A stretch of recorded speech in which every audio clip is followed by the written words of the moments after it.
I hope and pray that it is well with your souls as we find ourselves in the midst of the Holy Week.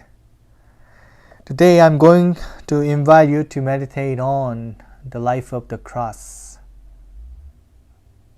And before we practice, I want you to find a quiet place and a comfortable chair to sit. So let us go into the silence. Today's reading is about the cross and its demand. It is not the act of a good disciple, says St. John of the Cross, to flee from the cross in order to enjoy the sweetness of an easy piety. So here above all, by the crucifix and what it means to us, we test the quality of our discipleship. What we think about the cross means ultimately what we think about life. Forsake where you will, says a campus, wherever you will find the cross. And when you have found it, what are you going to do about it? That is the question. Look at it with horror and with adoration. It has been said that the whole life of Christ was a cross.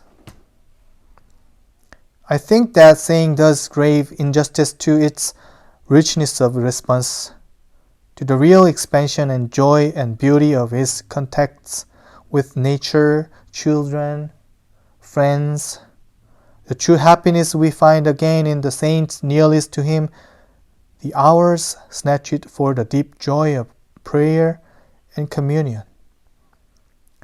The outburst of rejoicing when he discerns the Father's will, but it was the deep happiness of the entire self-abandoned, not the easy shallow satisfaction of those who live to express themselves and enjoy themselves. That perfect joy which St. Francis rediscovered in abjection, and which was ratified on La Verna when he was caught into the supernatural order and sealed with the wounds of Christ. There is a marked contrast between the first phase of the ministry with its confident movement within the natural world, mending what is wrong with it, using what is right in it, and sharing the social life of men, and that after the transfiguration, the second phase,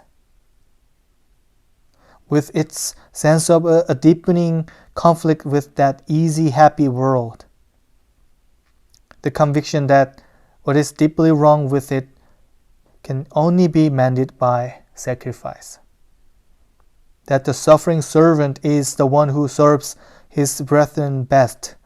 Take up the cross if you wish to follow me.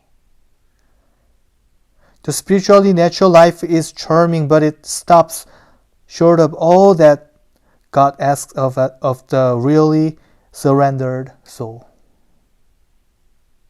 It was in the Passion, says St. John of the Cross, that Christ finished that supreme work which his whole life, its miracles and works of power had not accomplished. The union and reconciliation of human nature with the life of God. Here we learn all that it means to acknowledge him as our way, our truth, and our life. I suppose no soul of any sensitiveness can live through Holy Week without an awed and grateful sense of being incorporated in a ministry of self-giving love, which yet remains far beyond our span. As we take our moment of silence, I want you to breathe in and breathe out. Breathe in deeply, breathe out. Breathe in the Holy Spirit, and then breathe out your thoughts, your plans, your agenda, distractions. Repeat your breathing until the singing bowl fades.